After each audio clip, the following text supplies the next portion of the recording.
ओम शांति। 8 फरवरी 2023 साकार मुरली। प्यारे प्यारे मीठे मीठे बाबा हम बच्चों से कहते हैं, मीठे बच्चे, तुम ब्राह्मण ही गॉडली स्टूडेंट हो। तुम्हें बाप ने रचता और रचना का ज्ञान देकर मास्टर जानी जाननहार बनाया है। अभी तुम सब कुछ जान जाते हो। प्रश्न: दूसरों को समझाने की फलक किन बच्चों में रहेगी? उत्तर: जिनके पास ज्ञान की पूंजी है, जो स्वयं हर बात को समझकर धारण करते हैं, वही दूसरों को फलक से समझा सकते हैं। तुम्हें फलक से सबको बाप का परिचय दे उनसे वर्षा लेने की विधि बतानी है। गीत है तकदीर जगाकर आई हूं। ओम शांति। वास्तव में ये गीत गाने की जरूरत नहीं है, परंतु बहलाने के लिए ये आवाज करना पड़ता है।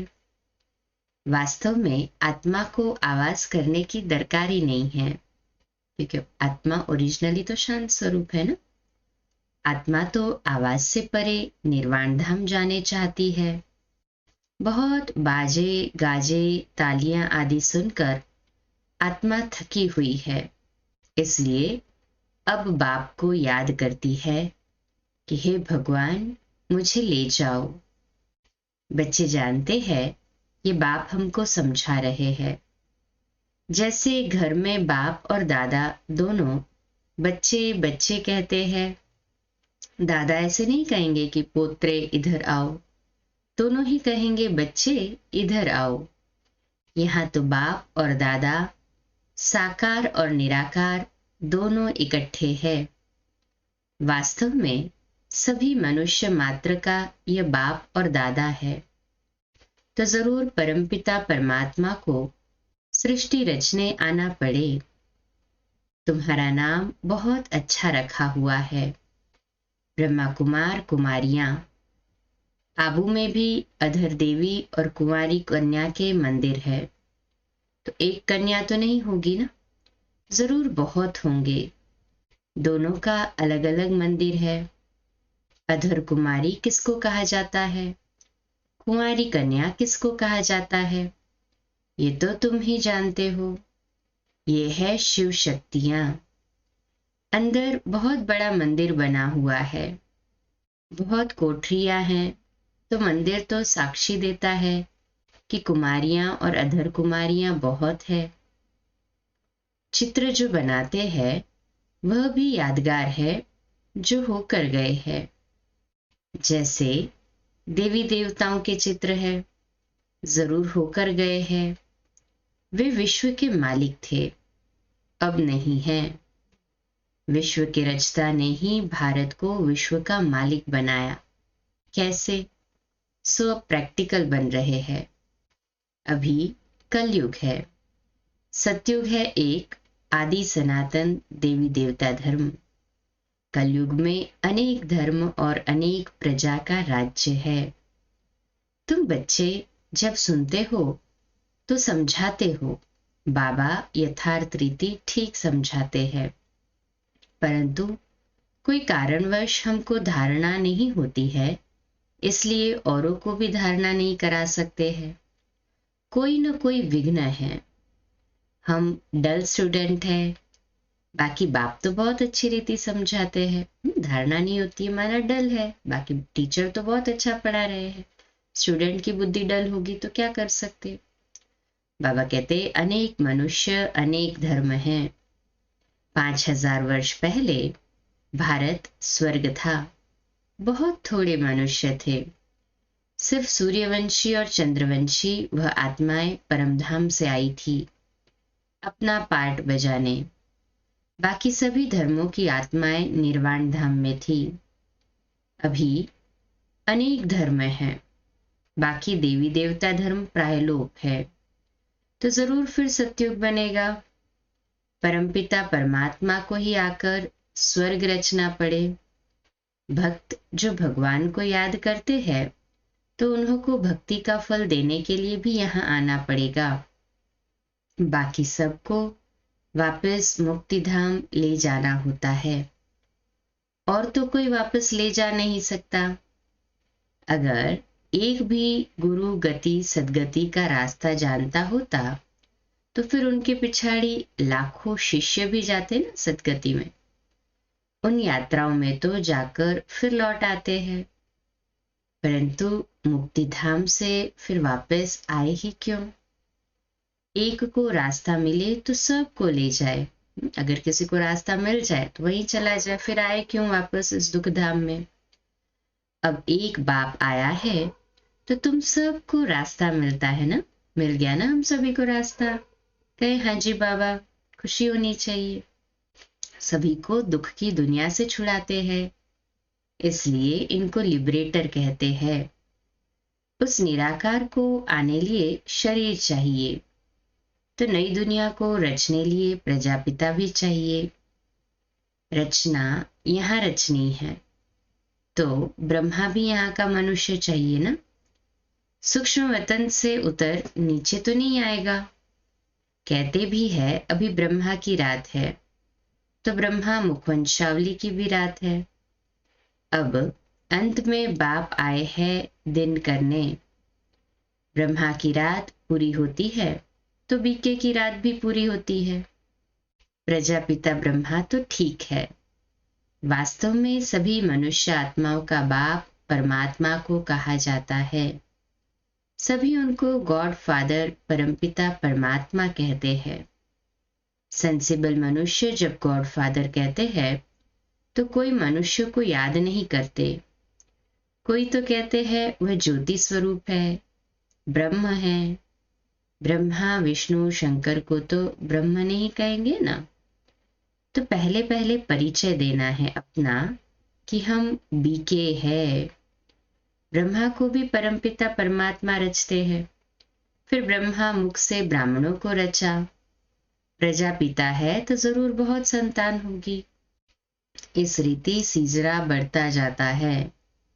ब्राह्मणों का वर्ण बदल सत्युगी देवता बनते हैं, क्योंकि बाप बैठ ब्राह्मणों को राजयोग सिखलाते हैं। बाप कहते हैं तुम मेरे द्वारा मुझे और मेरी रचना को जानने से सब कुछ जान जाते हो, बाकी कुछ जानने के लिए नहीं रहता। इतना बड़ा इम्तिहान पास कर लेते हो, अर्थात मास्टर जानी जाननहार बन गए। गॉडली स्टूडेंट सिर्फ ब्राह्मण ही होते हैं। देवताएं वैश्य व शूद्र कोई भी गॉडली स्टूडेंट नहीं होते हैं। भगवानुवाच होता ही ब्राह्मणों प्रति है। अगर कृष्ण भगवानुवाच हो तो भी किन्हों प्रति? जरूर ब्राह्मण चाहिए ना।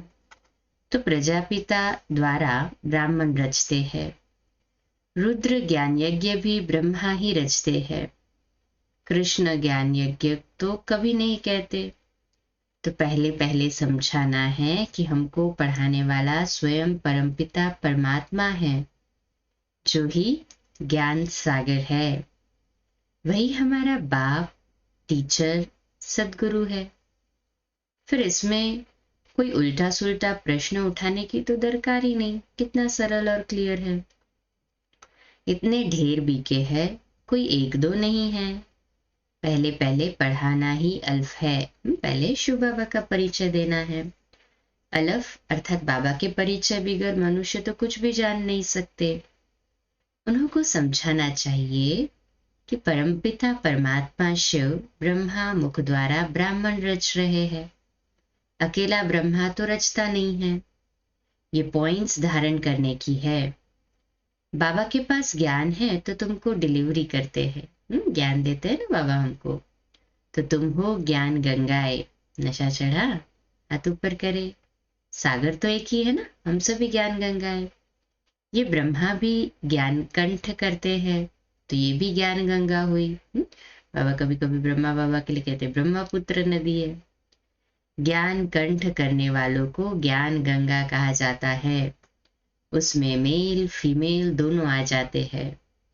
ज्ञान सागर तो एक ही बाप है।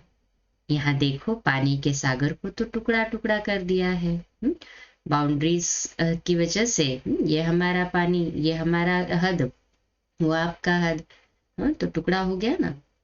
बाबा कहते हैं सतयुग में जब एक ही सूर्यवंशी राजाई थी तो सागर के टुकड़े नहीं थे, कहाँ भी जाकर सैर कर आते थे।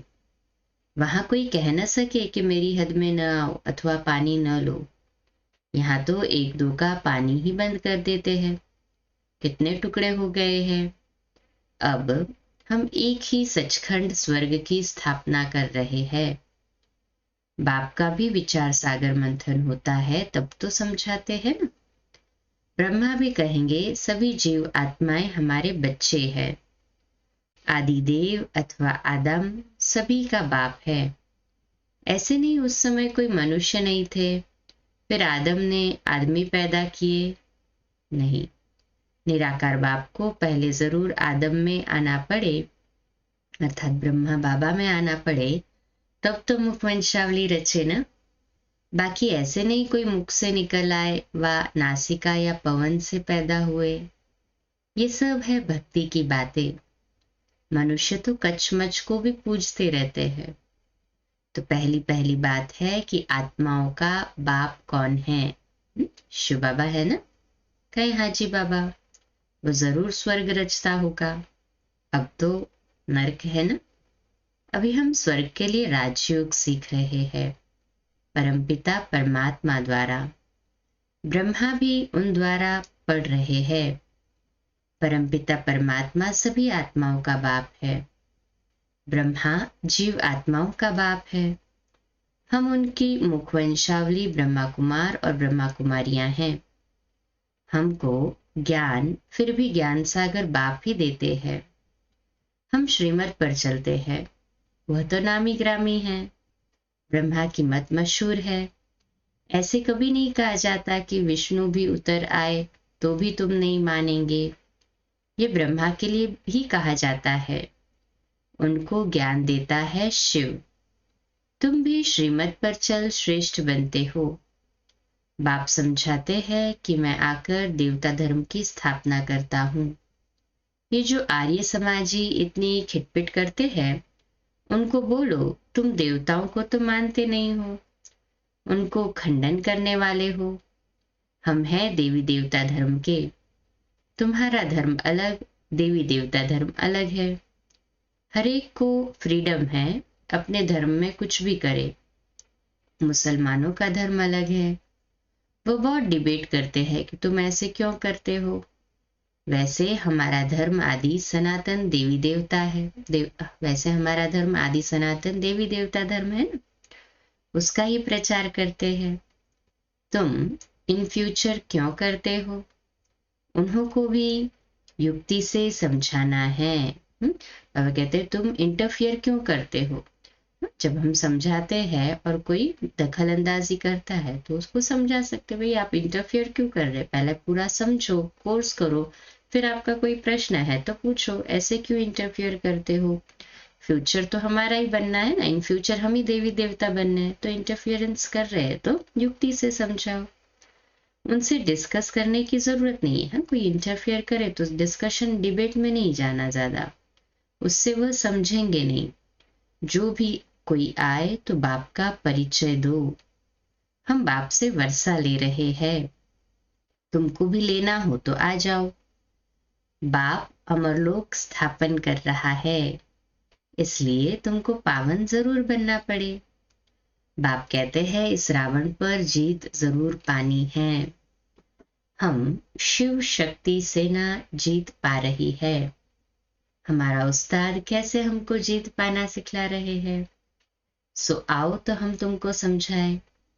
अगर तुमको जीत पानी है तो तुम भी शक्ति दल में शामिल हो जाओ। बाकी फालतू बातें मत करो।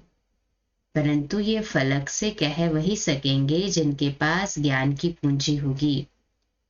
अच्छा, मीठे मीठे सिकिलदे बच्चों प्रति माता पिता बाप दादा का याद प्यार और गुड मॉर्निंग। रूहानी बाप की रूहानी बच्चों को नमस्ते। धारणा, हम रूहानी बच्चों की रूहानी माता पिता बाप दादा को याद प्यार गुड मॉर्निंग और नमस्ते।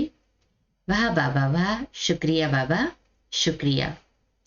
धारणा के लिए मुख्य सार है पहली पॉइंट, ज्ञान को कंठ कर मास्टर ज्ञान सागर अथवा ज्ञान गंगा बन पतितों को पावन बनाने की सेवा करनी है।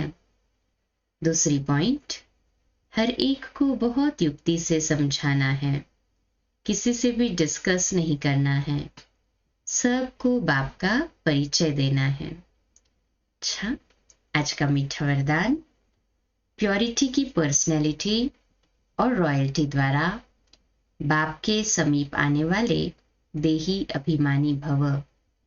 प्योरिटी की पर्सनैलिटी और रॉयल्टी द्वारा बाप के समीप आने वाले देही अभिमानी भव।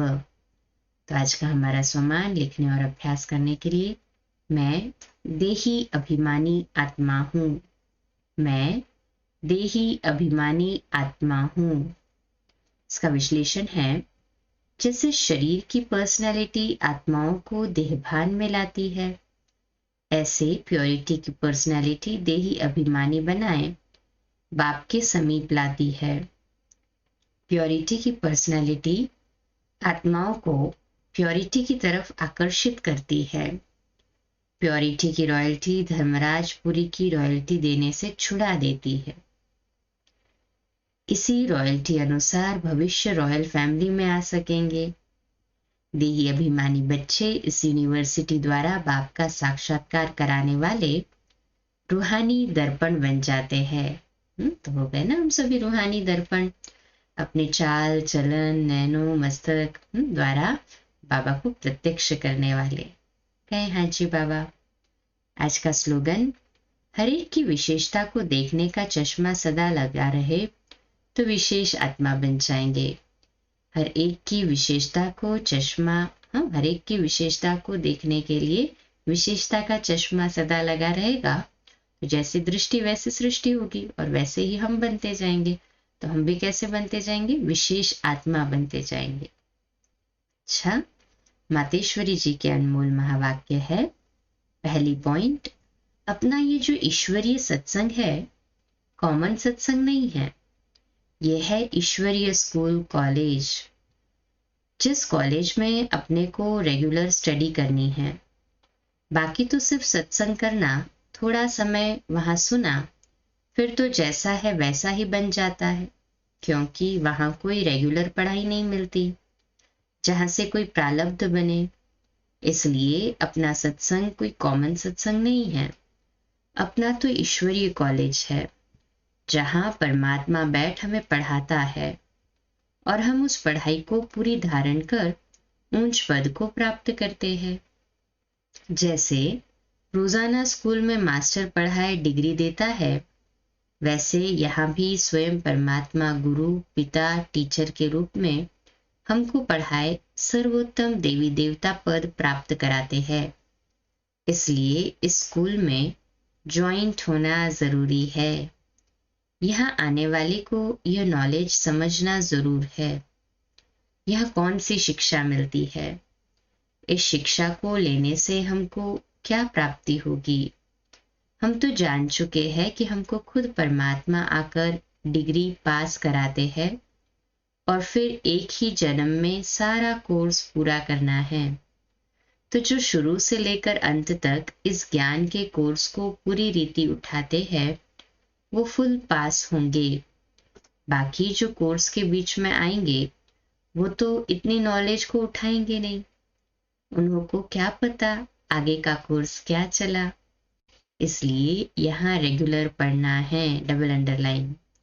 इस नॉलेज को जानने से ही आगे बढ़ेंगे, इसलिए रेगुलर स्टडी करनी है। वैसे भी उस स्कूल कॉलेज में भी टॉप कौन करते हैं? जो रेगुलर होते हैं, सिंसियर होते हैं स्टडी में। तो बाबा कहते हैं यहाँ पे भी सिंसियरिटी तो दिखानी है ना, रेगुलर होंगे तो टॉप आएंगे। अच्छा, मम्मा की क्लास की दूसरी और लास्ट पॉइंट, भगवान उवाच बच्चों के प्रति, बच्चे जब परमात्मा खुद इस सृष्टि पर उतरा हुआ है तो उस परमात्मा को हमें पक्का हाथ देना है। लेकिन पक्का सच्चा बच्चा ही बाबा को हाथ दे सकता है। इस बाप का हाथ कभी नहीं छोड़ना। अगर छोड़ेंगे तो फिर निधन का बन कहाँ जाएंगे? जब परमात्मा का हाथ पकड़ लिया तो फिर सूक्ष्म में ये संकल्प नहीं चाहिए कि मैं छोड़ दूं, वह संशय नहीं होना चाहिए। पता नहीं हम पार कर पाएंगे या नहीं, चल पाएंगे या नहीं।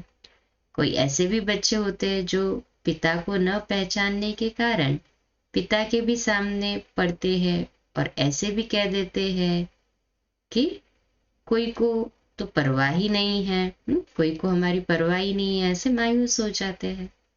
अगर ऐसा ख्याल आया तो ऐसे नालायक बच्चे की संभाल पिता कैसे करेगा?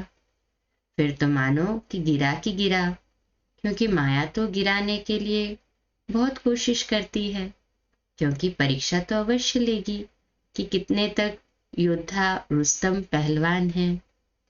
अब ये भी जरूरी है, जितना जितना हम प्रभु के साथ रुस्तम बनते जाएंगे उतना माया भी रुस्तम बन हमको गिराने की कोशिश करेगी। जोड़ी पूरी बनेगी। जितना प्रभु बलवान है तो माया भी उतनी बलवानी दिखाएगी। परंतु अपने को तो पक्का निश्चय है, आखिरीन भी परमात्मा महान बलवान है। आखिरीन तो परमात्मा की जीत होनी है ना। श्वासोश्वास इस विश्वास में स्थित होना है। माया को अपनी बलवानी दिखलानी है। ये प्रभु के आगे अपनी कमजोरी नहीं दिखलाएगी। बस एक बारी भी कमजोर बना तो खलास हुआ। इसलिए भल माया अपना फोर्स दिखलाए, परंतु अपने को मायापति का हाथ नहीं छोड़ना है। मायापति कौन है? शिव बाबा। तो उनका हाथ नहीं छोड़ना है। वो हाथ पूरा पकड़ो तो मानो उनकी विजय है। जब परमात्मा हमारा मालिक है तो हाथ छोड़ने का संकल्प भी नहीं आना चाहिए। Double underline. अगर हाथ छोड़ा तो बड़ा मूर्ख ठहरा। इसलिए परमात्मा कहता है, बच्चे जब मैं खुद समर्थ हूं तो मेरे साथ होते तुम्हें भी समर्थ अवश्य बनना है। समझा बच्चे? बन रहे हैं ना हम भी सब समर्थ शिव बाबा के पास आके। दिल से कहे हाँ जी बाबा। अच्छा, ओम शांति। कम बोलो, धीरे बोलो, मीठा बोलो, सत्य बोलो, सोच समझकर बोलो। निमित्त भाव, निर्माण भाव, निर्मल वाणी। आज का पुरुषार्थ का पॉइंट है, रोज इस प्रतिज्ञा का तिलक लगाओ कि हर बात में पास विद ऑनर बनकर दिखाएंगे। पास विद ऑनर अर्थात संकल्पों में भी सजा न खाए। वाणी कर्म संबंध संपर्क की बात छोड़ दो, वह तो मोटी बात है। हाँ, वाणी कर्म संबंध संपर्क ये तो बहुत मोटी बात है। बाबा कहते हैं संकल्प, लेकिन संकल्पों में भी न उलझे न मूंझे। ऐसी प्रतिज्ञा करने वाले हिम्मतवान बनो। है ना सभी ऐसे ही हिम्मतवान? कहे हाँ जी बाबा। अच्छा, कम बोलो। बोला ना वो तो। अच्छा, आज का नया दिन आप सभी को मुबारक हो, मुबारक हो, मुबारक हो। शुभ दिवस। 2 मिनट बाबा की शक्तिशाली याद में गहराई से समा जाए। देही अभिमानी स्थिति में बाबा की पास पहुंच जाए, फरिश्ते चोले के साथ सूक्ष्म वतन में।